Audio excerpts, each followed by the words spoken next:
Hey guys, welcome to Mark Talk. Today, my guest Kel is here What's up?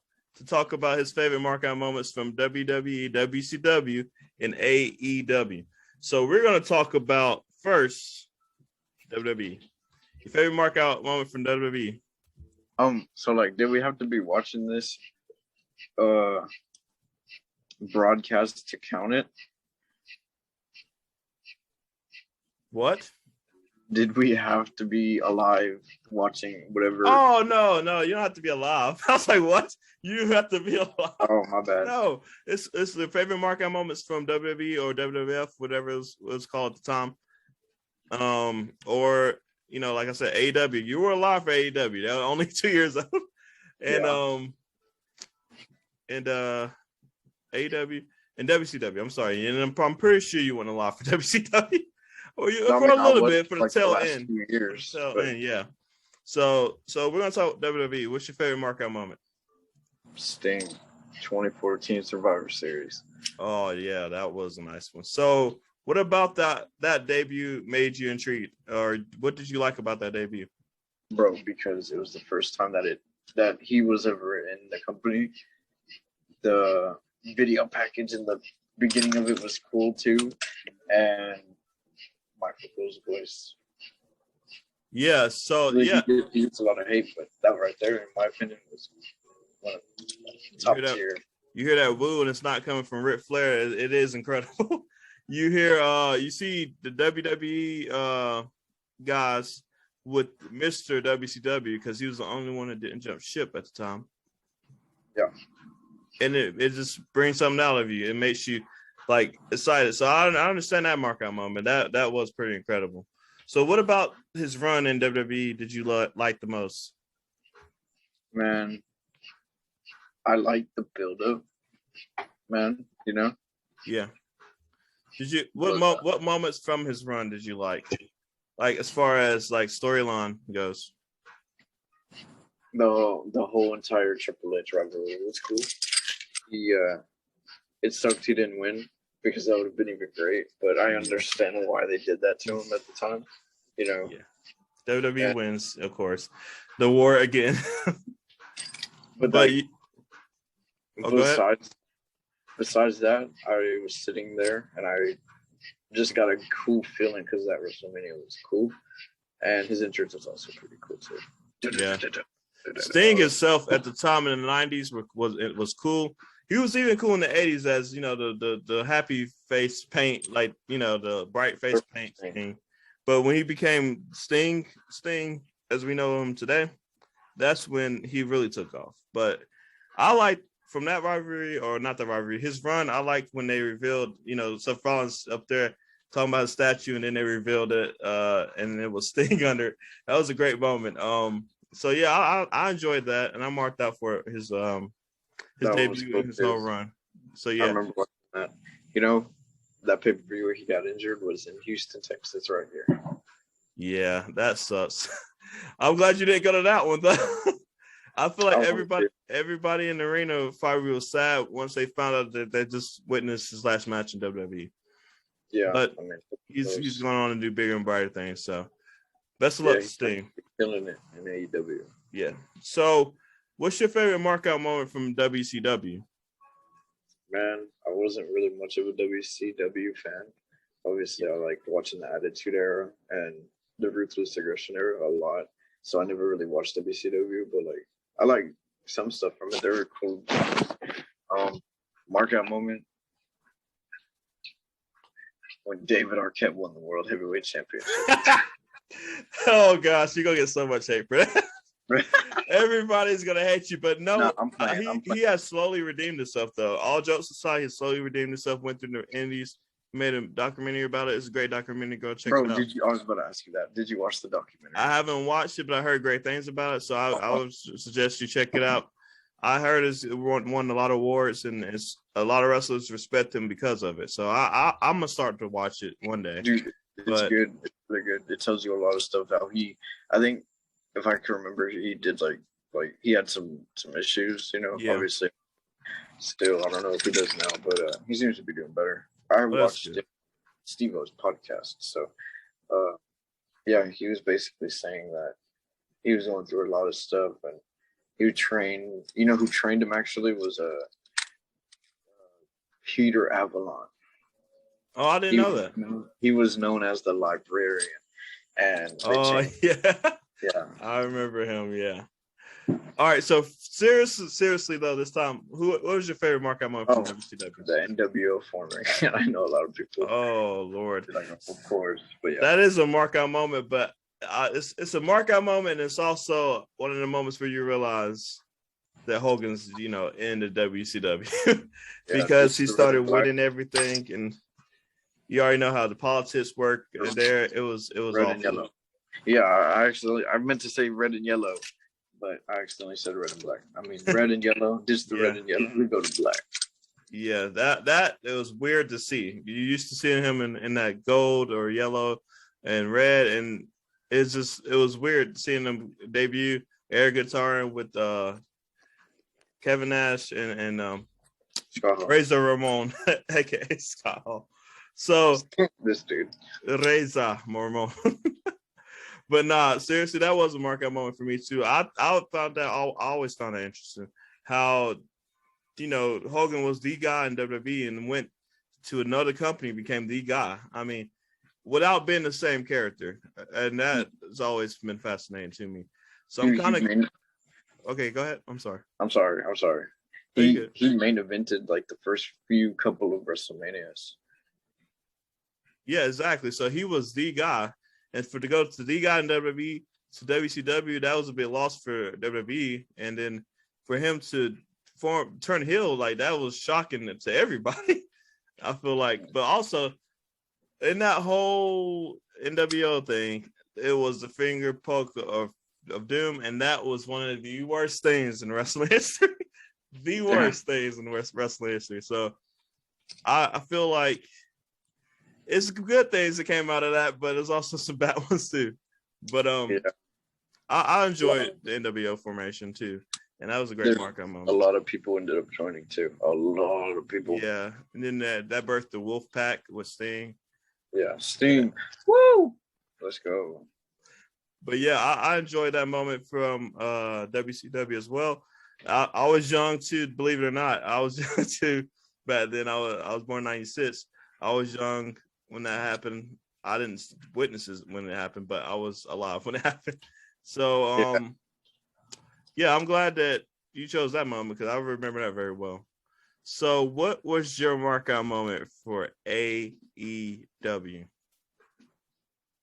That's easy, to be honest. AEW hasn't been around for long. Yeah, but 2 years almost. Yeah, going on. Isn't it going on 2 years? They think they started late 2019.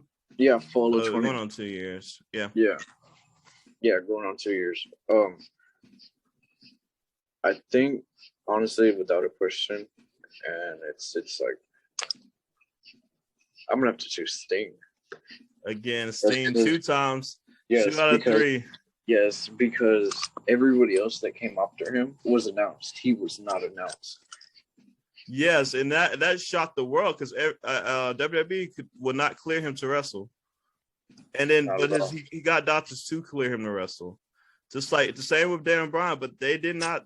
They signed Daniel Bryan back to an active deal, but they would not do it for Sting. I guess they didn't see any value in him, so he went to where they saw value in him, in his home at TNT.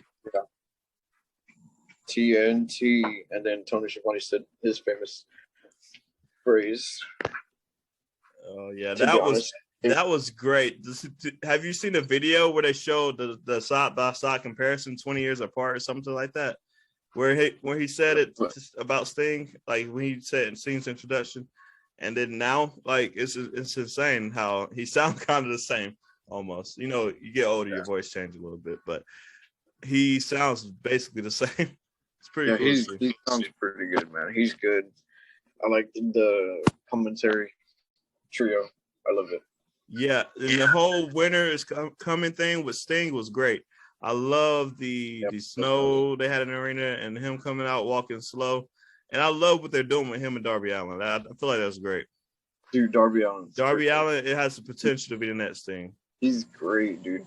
He's cool. I saw his first match. I don't remember when, because I was like very like he was on the Indies. Nobody really heard about him, but then he came to not WWE. I'm sorry, AEW, and then blew everybody away in his first match.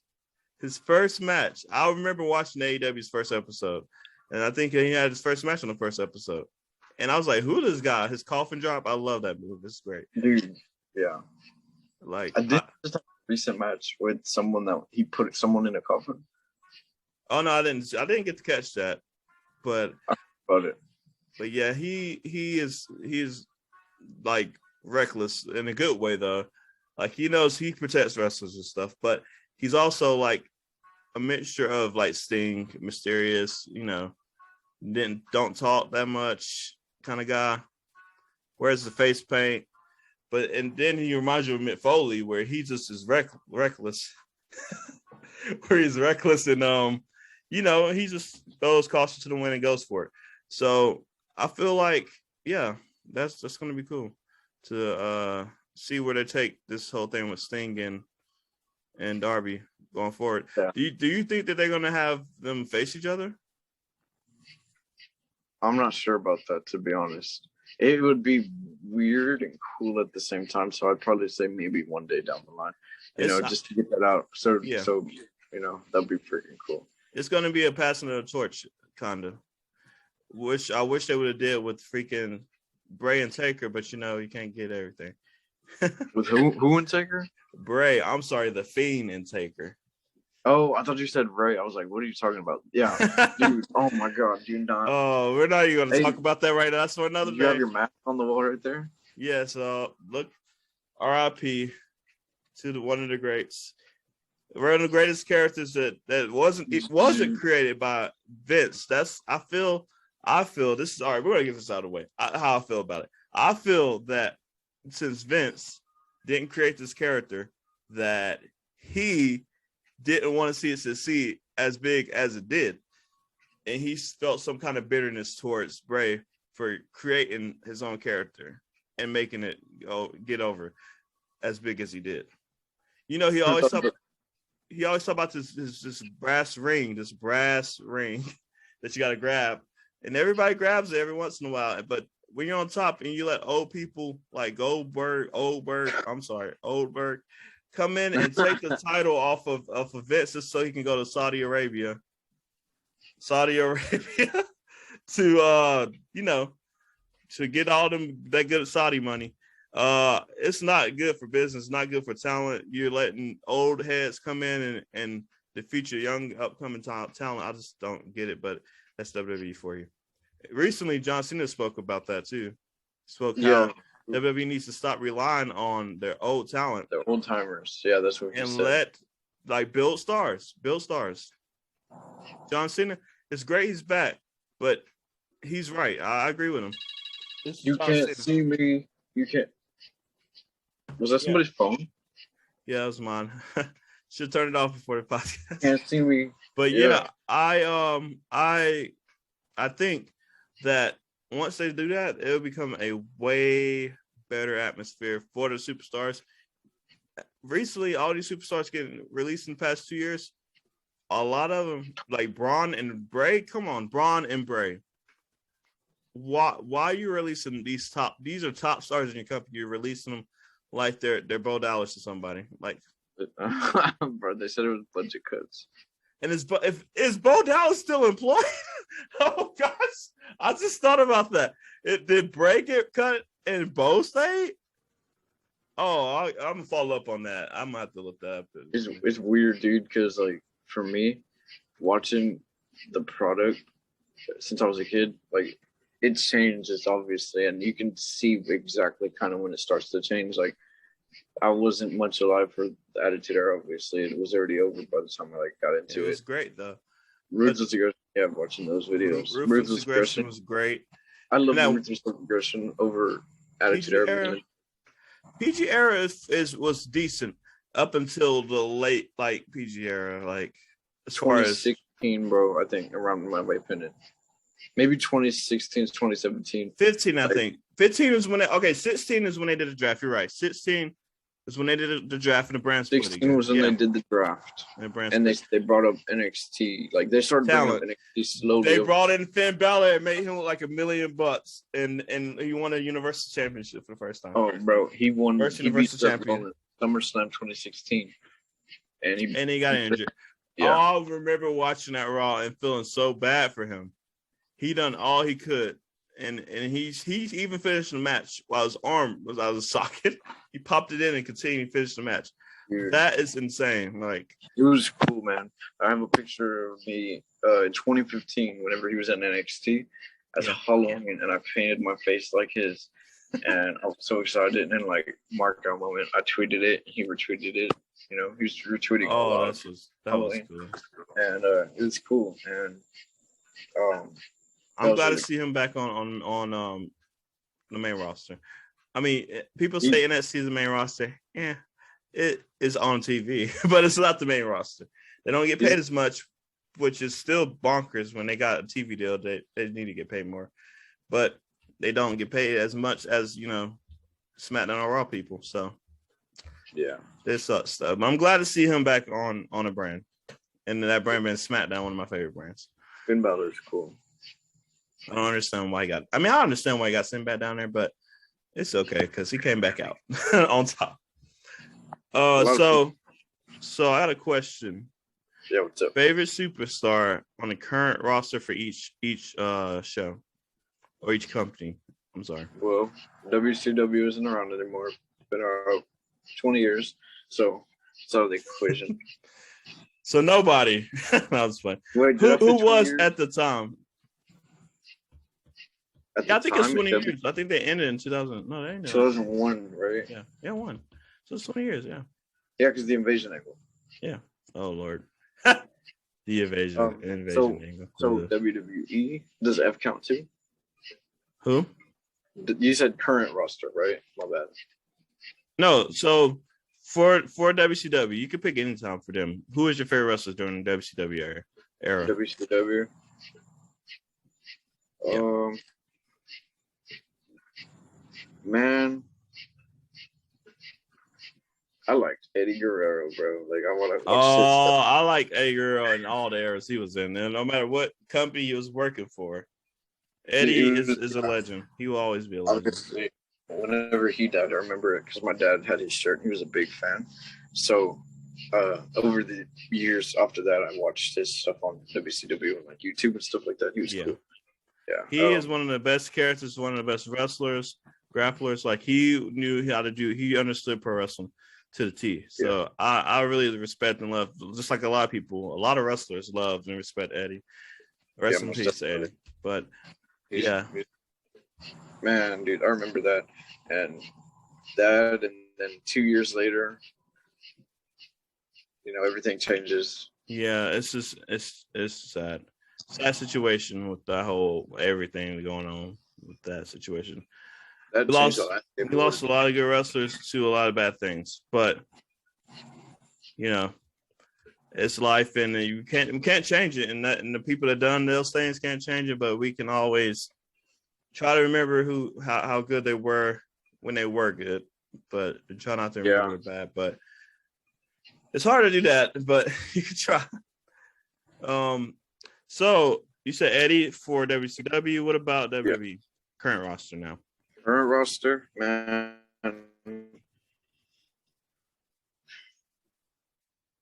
It was great because he's freaking cool.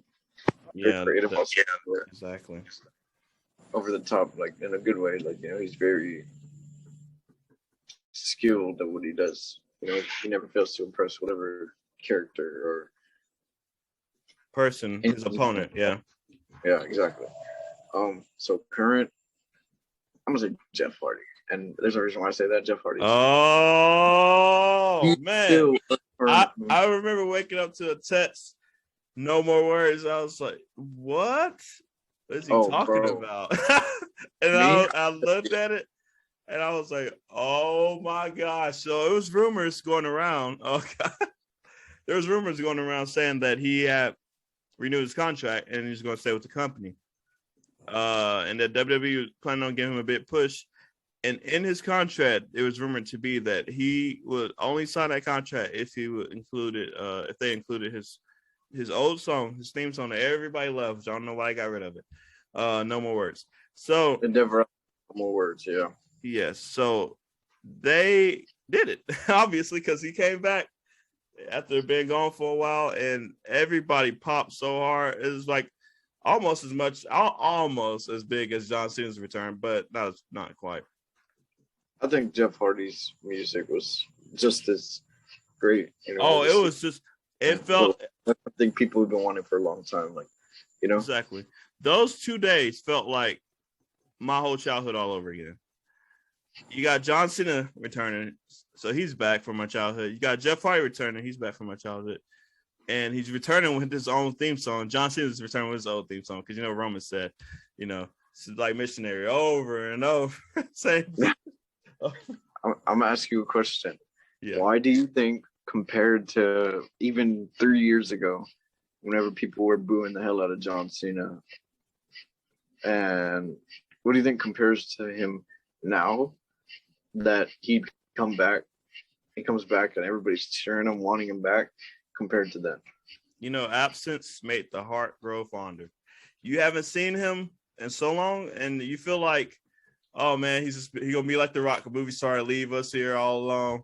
And then the pandemic happened, and everybody's in the house, and we was looking at screens. We were looking at screens while looking at screens in the crowd, and it was depressing. So then they finally got a sense of normalcy, and they saw John Cena, and then it reminded them like how much they appreciated him. Like, people boo him and just Cena sucks and all that, but just to be cool. Yeah, just to be cool. Like, John Cena sucks. It's fun to do. Yeah. I did it. I ain't gonna lie. But yeah, it's just that you see John Cena and it makes you feel some sense of normalcy. You feel like, okay, I remember this face. This face is familiar. And plus, he was gone for roughly almost 2 years, really. So when was the last time? I think the last time he wrestled was 2019. That's good shit. Yeah, but no. But yeah, he's one of those superstars to where they're gonna boo him, just like, all right, like Roman Reigns, like his whole his situation with his cancer, his leukemia came back. He was gone for a while, and when he finally, when his leukemia went to remission, he came back. People were cheering. That was part because of the leukemia gone, but also part of they haven't seen him in a long while. They missed him. Now, it was still some people that was booing after that night. People started booing. But most recently, the head of the table, Tribal Chief, he's been getting boos, but these are good boos because people wanted him to turn heel, and WWE finally pulled the trigger because it's like, what we got to lose? I mean, they're doing good, bro. And that was one of the best decisions of their life.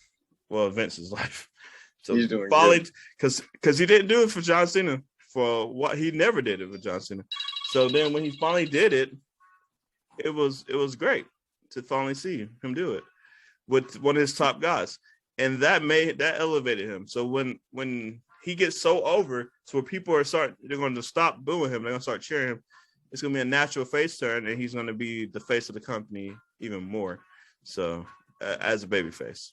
But yep, I feel like, yeah, John Cena is one of those guys where people cheer because they like him and they boo because they like him. So yeah, it's fun to boo him, but it's also nice to cheer him because, like, real fans, you would know that he's done a lot for the company, honestly, and you could see that. He carried that company on his back for almost 20 years, so I appreciate him. Just like Undertaker carried the company on his back for almost 30 years. So it's great. For the Attitude Era. Carry Vince to become a billionaire that he is today. Steve and The Rock did. The Rock, yeah, those two. Man. And DX, I give credit where credit's due. DX did too. So the formation of DX helped get over WCW. So I gotta give him the credit. But yeah, that was the first edition of Mark Talking with my friend here, Kel, aka Juan. Brother, call me Juan. that. But it was nice seeing you on. Nice catching up with you on, your markout moments, and nice catching up on you with your favorite wrestlers and what they do. Yeah, Hardy, let's go. Jeff Hardy all day. I mean, one of my favorite wrestlers, Jeff Hardy, in top 5 for sure. Mr. Funk by Randy Orton, 2009. Yeah, Randy Orton, Jeff Hardy, Undertaker, and AJ Styles, top 4. That's 4 or 5. But that's my top wrestlers right there. But yeah, I'm glad that you agreed to get on here.